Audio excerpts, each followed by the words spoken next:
name is Frank Gullo. At the end of this, I'm going to give Andrew the deck. You're welcome to reach out to me if we don't get to everything, and I'm happy to connect with you afterwards, LinkedIn, etc. So I'm going to share, and feel free to shout out questions, anything you have, as we get going. Happy to be here today. So when we talked about this session, we decided to focus on business and strategic planning. So that is our topic for today. Whether you have any ideas about a business or just interested in entrepreneurship, this will cover kind of planning to start a business, but also planning if you work for a business and are looking to pivot, refresh the planning. So it's really for all purposes. We'll go over a little bit about me, intro to business planning, why it matters. I'll go over some frameworks, some you might know, some may not, and then some examples for you to take away. A little about me. So I am a graduate of UB. I am proud to be back here. I also went to the University of Ottawa. I work currently for Aileron, which is a Western New York headquartered workforce staffing solutions company. I speak on business and technology. I have a podcast that's free if you're interested in tech. And I try to, mentor, give back, Tech Buffalo, UB, and Ottawa. So Aileron's headquartered 500 Pearl. As I mentioned, we provide services, staffing, workforce solutions across industries, and do a lot for the community here. Okay, main topic. So what is business planning? There are many definitions, whether you search this, whether you ask an LLM, but generally, depending on whether any plan exists, it's a process for defining these core foundational attributes for an organization that go into your planning, as well as developing strategies, goals to meet objectives, and then implementing, managing, and refreshing the planning. Why does it matter? So, I think of your own life, but also organization. A plan can, help you stay focused, align stakeholders, and really just be organized. There are things in life where you can wing it, where you can be purely agile, but there's a lot of evidence that planning will help you. And there's a lot of different planning types to consider based on your scenario and your goals. So if you have one, why should you redo it? Like, isn't it done? And I give you one example. If any of you have ever used Steam, the game platform, or played Half-Life 2, this is an example of a company that was purely going to create great games. And by redoing their planning and iterating, they ended up creating one of the most successful gaming platforms in the world, Steam, with almost 10 billion in revenues now. So again, why to redo a plan? Types of plans. So we won't go through all of these, and this is not a full list, but given the focus, around business planning, startups, I wanted to give you some examples of different types of plans, and we'll go through these in some examples. So there are different types of plans for, different types of preferences, as well as organization type. I've been involved with almost all of these and some examples. So we have longer term, multi-year plans to very lean, one-pager, get started plans, and all of them serve a purpose. So it's important for you to understand this is all in your toolkit, and all of these can be used, as needed, and just understanding what you need for a given plan. So many of the business plans on the left. But as you see, once you create the framework, you often need specialized plans, and that's where you get into a budget plan or a department plan, a marketing comm plan, or even something like an IDP plan for your employees, or an incident response plan, or project plan. So a lot of these, and we'll get into some examples and show you. So for me personally, what does it help me approach? And I give you just some examples here. I wrote the first strategic plan for Aileron. So this is something that we talked about for years. We put it together, a 5-year plan, and it had a significant impact on how the company and its employees approached day-to-day work and also longer-term objectives. When I came into a CTO role, I was asked to put together a 30, 60, 90. So much shorter, much more tactical, and much more important to call out the wins. About 10 years ago, I did a startup. So I did a startup plan and brought that to execution. I've also done, major enterprise projects, SAP, Oracle, those kinds of systems require multiple teams and often go over a year. So they require really intense plans and collaboration. Then on the personal side, having a child go to college, I think, it was another example of planning. So I can't emphasize it enough how much planning can help you really lay out your goals and objectives. Okay, so before the planning, though, I think it's important to remember, why are you even doing it? What is the purpose behind whatever you're planning? Whether it's your company or your future company, or you're working for someone, what is the reason? So I think this is something that often is overlooked, but it's critically important. And there should be a guiding purpose behind whatever you're doing. And ideally, it should be meaningful, powerful, aspirational. These are typically called vision statements. So you may be working for an org that already has one, or you may be developing one, but it's important to understand, like, what is the reason you're doing it? And then you think about who else is in this space and why are they doing it? And why do you exist relative to them? So just some of the, I think, initial questions to think about when you're starting a plan or revisiting one. Okay, so apologies, let me quickly run back because some of that was without context. Okay, this was the about me. Again, you'll have this deck. The main thing here is you're welcome to reach out to me. There are some of the links on this slide. This was the aileron slide, aileron companies. This was the intro. You can still see them, just confirming? Yes, so you can still see them. Yeah, this was why it matters. This was the example of Valve and Half-Life 2. These were some of the plan types, so I did define them for you, so note that. This is when I referenced some of my long-term plans, some of the big efforts. And then we got into purpose.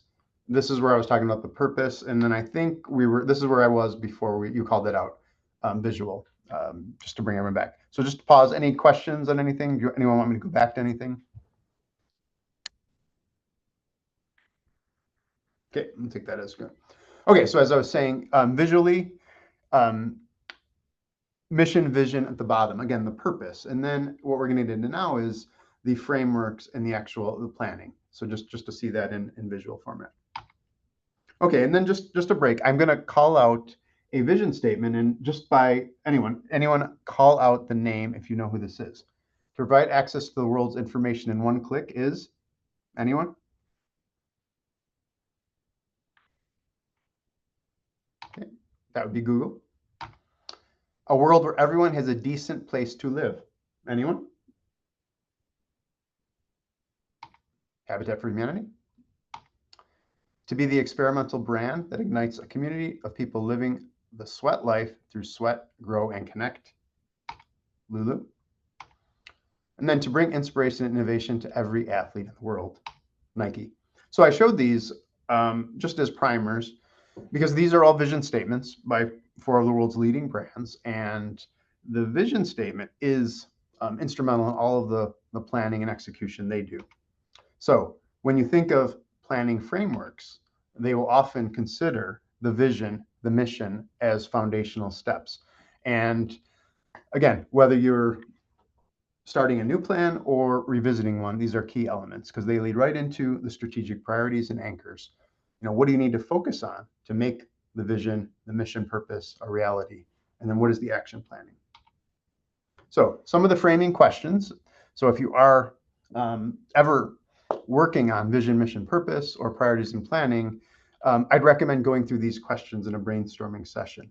Ask yourself, if you're creating a business, why it exists, what's the purpose, where do you see it in 2 years, in 5 years, what will be the constraints and challenges, and then that leads into your priorities. How are you going to measure it? How will you year over year plan? How will you revisit your plan on every year?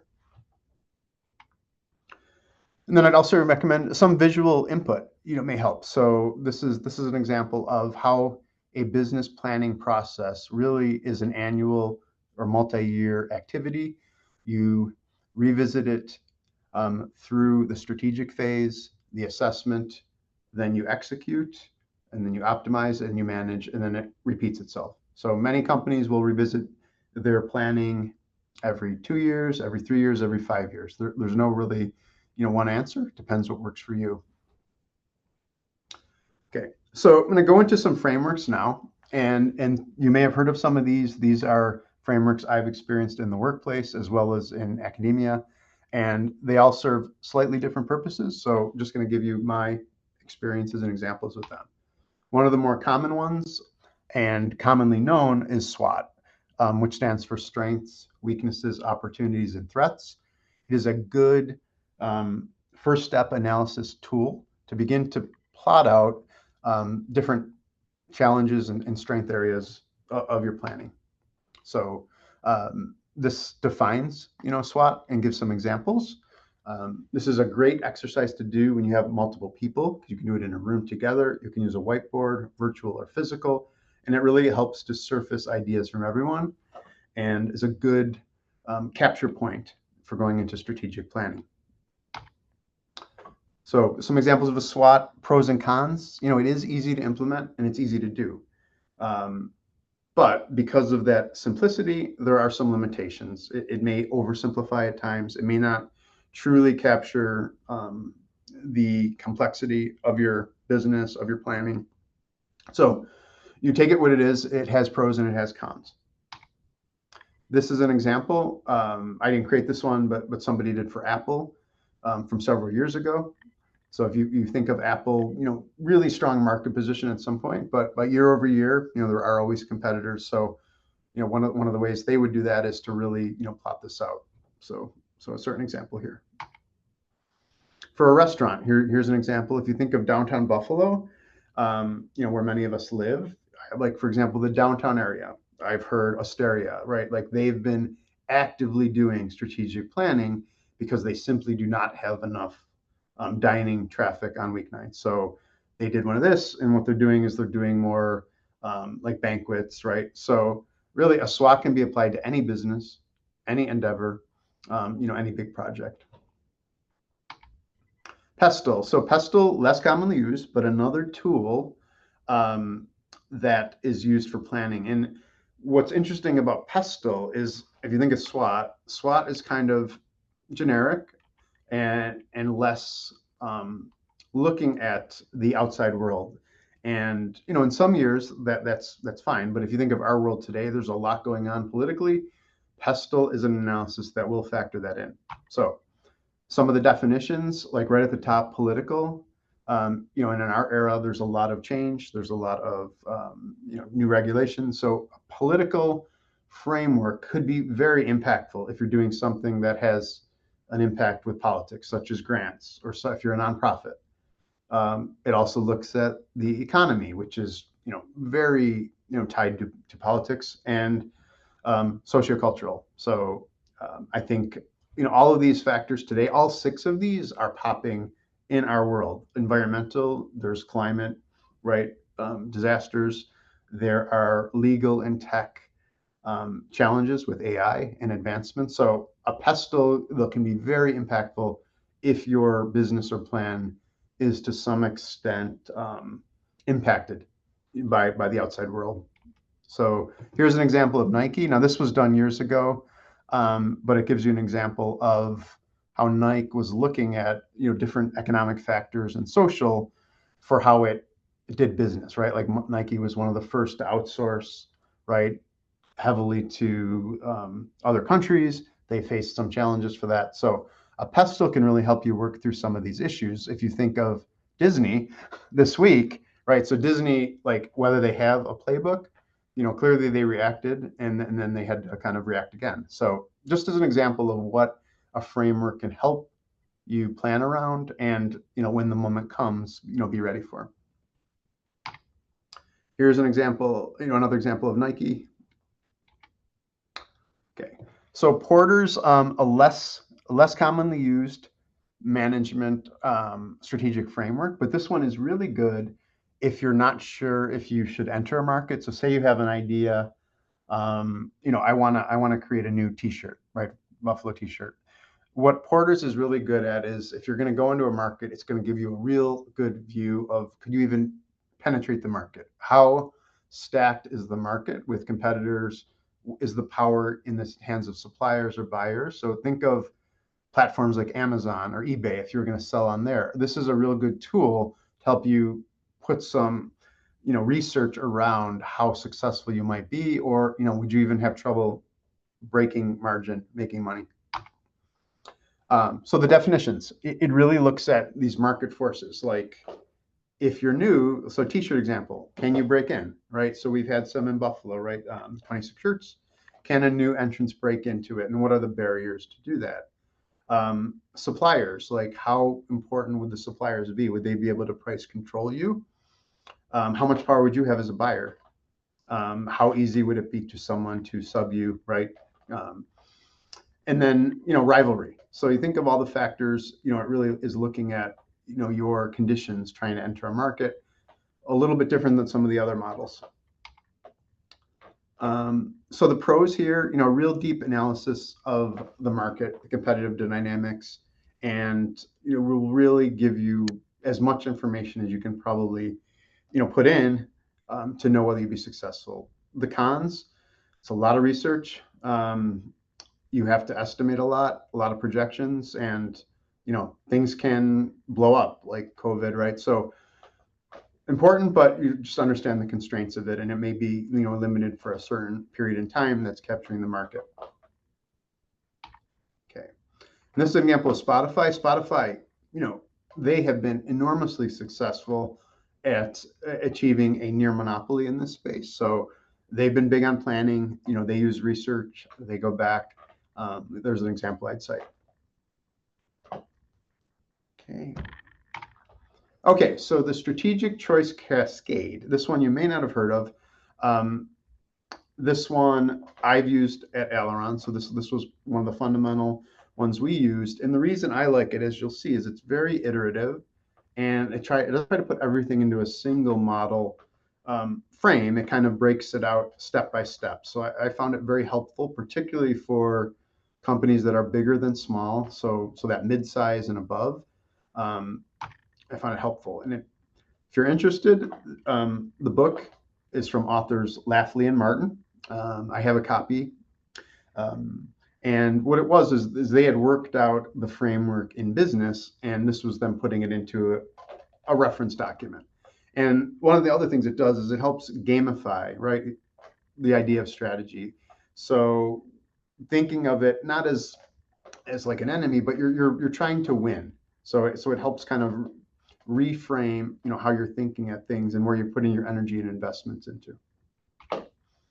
So their graphic is a 5-tiered framework.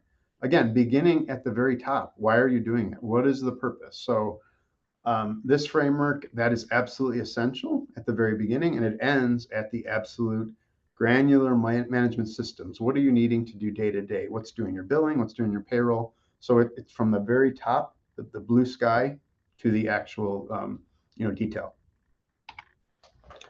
So again, the aspiration, what's the future-oriented statement? We talked about some of those brands, Nike. What is guiding all of the strategy?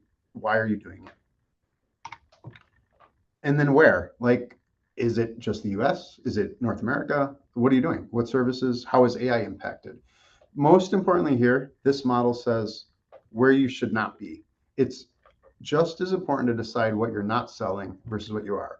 So I think that's one of the differentiations with this model, and you can't be all things to all people. So if you're selling shirts, okay, maybe I just want to sell shirts to toddlers.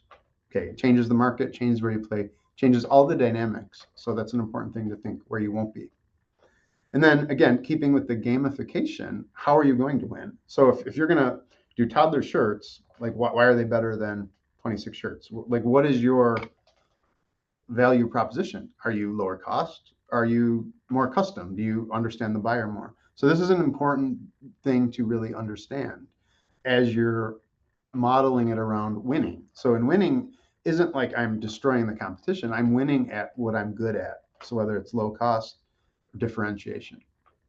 And then, okay, so this is what I want to do. How are you going to do it? Like, do you have the best t-shirt maker in the world? Do you have, you know, a great designer? So what is it that you need to win at this? And then finally, what are the systems? So, do you need to have a pretty, detailed ticketing system? Do you need a good e-commerce platform? Like, what is needed? And then the idea is when you go through these questions, you come out with kind of a good example, and it should be understandable to all the key decision makers in the org or on the strategic team. So this is an example for paper products and how the aspiration led to very specific goals, measurable, along with particular areas of strategic play, and then how they viewed winning and their measures. Okay, so I want to pause, just to have some examples. I went through a lot of this quickly, with the intent that we'd have some discussion and to go back. So before we get into more examples, just wanted to pause for some discussion and questions.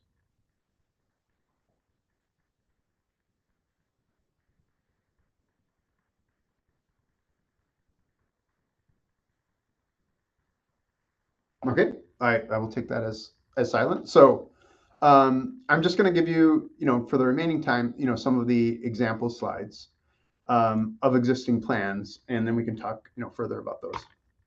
So these are just images from both Aileron's strategic plan as well as the Buffalo AKG Art Museum. And then, so one of the things you should know is many plans, particularly plans created by public institutions like universities, museums, are public. So you can look at them, and they will often include information about everything, all the research that went into it, as well as the mission, as well as the goals, and as well as the objectives. So in both Aileron in this case and AKG, as you see, they were multi-year plans.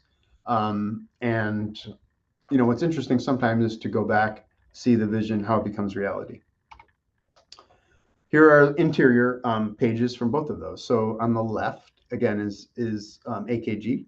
So I don't know if anyone has been there, but one of the questions is, so that current new museum that's on Elmwood, right, was built out in part from this plan. Like they had a very specific idea of what they wanted to do, and the plan was kind of their method and playbook to bring it to reality.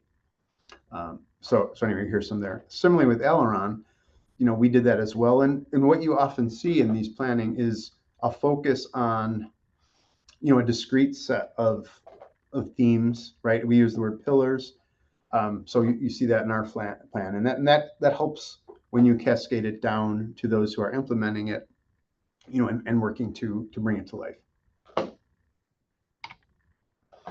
Okay, so in my world in IT, we have a number of sub-plans as well. So these are equally important as well. So I wanted to give you a slice of one you may not be as familiar with, and this is an incident response plan. So I think any org, whether that org has a big presence in IT and tech or not, should have an incident response plan. This is a specialized plan for security, cyber incidents, but the important thing of it is it's a good representative plan for anything that would require a playback or set of steps when you don't have a lot of time to do it in the moment. So it could be an employee termination. It could be a voluntary separation. These plans are really good because you not only list out all the steps, but you also tabletop them, each year. And the concept of tabletopping is you walk through it with, the key plan participants in a room, kind of emulating a scenario. So in the IT world, that could be a phishing, incident, or it could be a platform down. And very useful to not only go through it, but then to document the tabletop, and then to use that learning and then annually review the plan. So we do this every year. We have incidents, and the world of of threats changes each year. So it's the idea of, kind of a plan that is annually looked at, updated, and revised. Okay, so startup plan. So this is an example for the startup I did. It was about 10 years ago. So again, this was one of those lean business plans. So there's an expert from it, but using that as a startup, allowed me to drive it into fruition. IDP plan. So another thing to think about is for employees and their development. So I think we think of business planning a lot in terms of the major functions or the strategy of the business, but thinking of all of your people, either yourself as an employee or your employees, as requiring their own plans, I think is really important. So one of the things we do here at Aileron is annual IDP process, and we call that individual development plan. And this is a snapshot of it. And for us, one of the reasons this is important is, in our day-to-day lives, we forget this, right? Instead, sometimes New Year's, we think of it. At the season change, we might, but your planning is an important process to stay in track of. So we try to break it down and look at it more discreetly. And one of our challenge areas is we see a lot of focus on growth and areas of challenge and weaknesses, which are important. But I think the idea of this plan is to give as much or more weight to your strengths and to really grow those as well.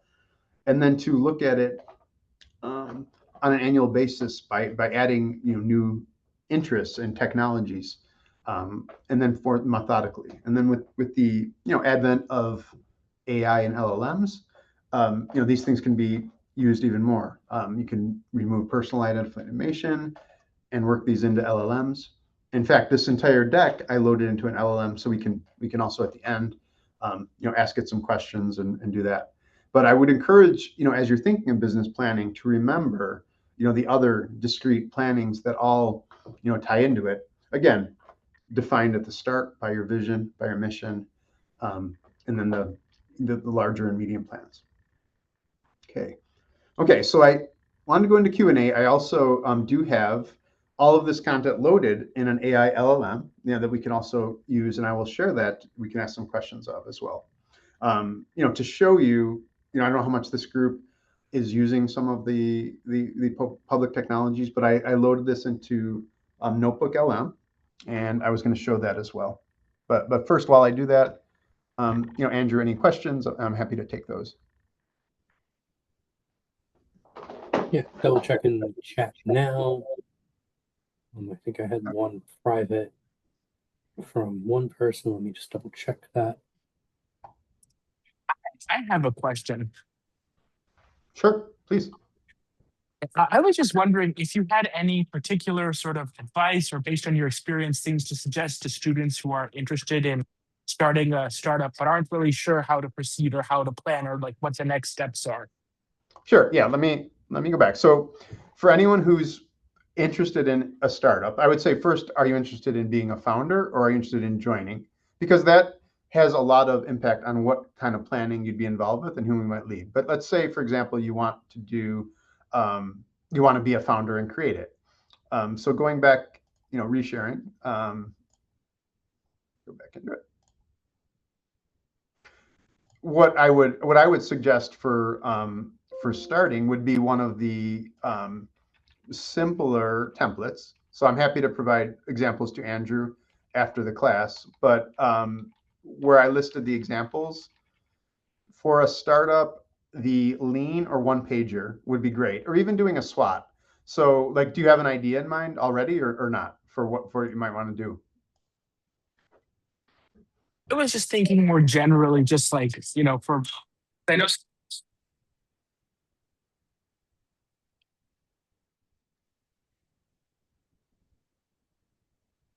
You might need to re-say that again, Guillaume. You cut out a little bit.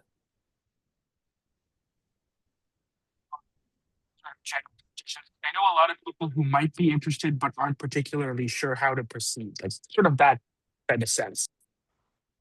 Yeah. So I would say, and Andrew, I'll give you a template for a one pager the SWOT. Yeah, like those, I mean, I think really like, so again, say you had a t-shirt idea. It really, if you have an idea, those templates, you just start iterating. And then it's good to talk to other people about them, because with today's tech, the barrier to starting a firm is very small. I think we've seen that at the AI for Good, right? Like that UB does that. Like literally they had prototypes within a few hours. So like everything is so rapid. It's more just getting your ideas down so it makes sense to you and as well as others. The larger plans are more when you're, okay, I really need to go get money. Those big plans are really for others who are going to give you money or not. I mean, that's why you have to kind of, people have expectations of what they want to see to know that you'll be profitable.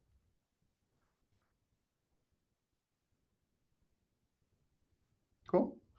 Okay, so Andrew, I just want to show something else. So I'm going to show. Absolutely. I'm going to show just like another thing of thinking. So even 2-3 years ago for planning, we did not have the LLMs that you guys have. So I'm going to open up Notebook. And we'll use the same question, that we just had. So first of all, has anyone used Notebook LM before? Is that new? People in this class know it? Andrew, is it a new tool or not?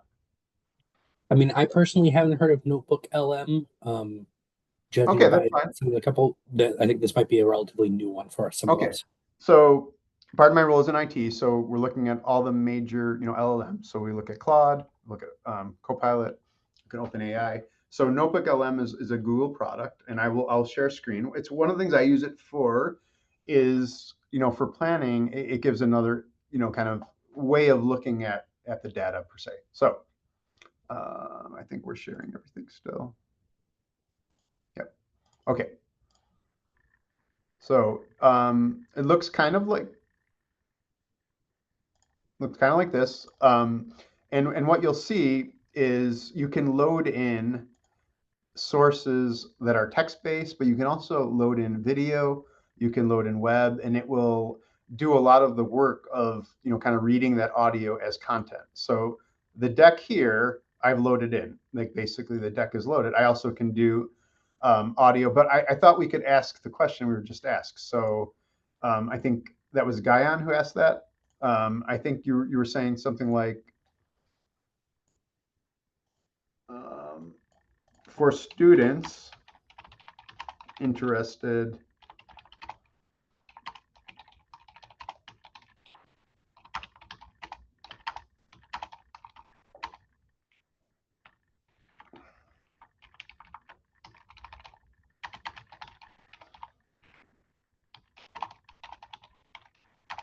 so I was saying, based on this information,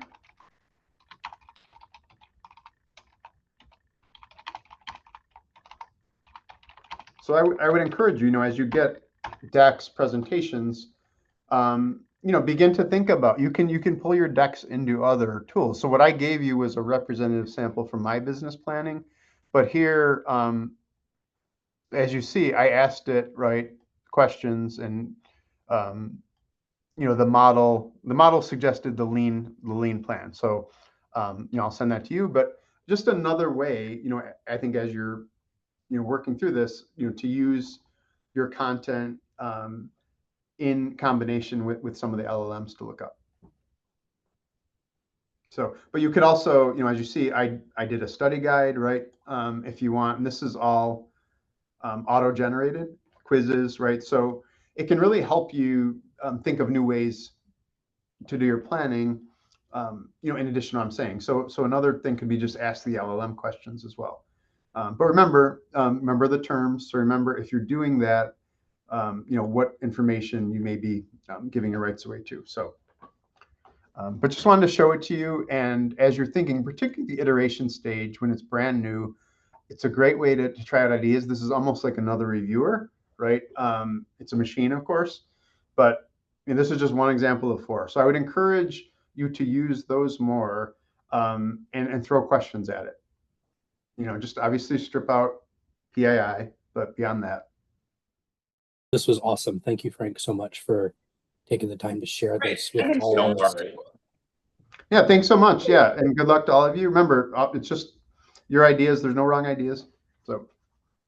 Much appreciated. For anyone who is on the call, if you click on the link in the chat and check yourselves in, I will make sure that you get a copy of Frank's slides and those examples once you send them over, Frank. I'll send them all to anyone who's checked in that way. But if there are no additional questions, which doesn't appear to be, in which case I just want to say, Frank, again, thank you so much for bearing with us through our technical challenge at the start. And again, thank you for taking the time, and I hope everyone learned something really interesting today.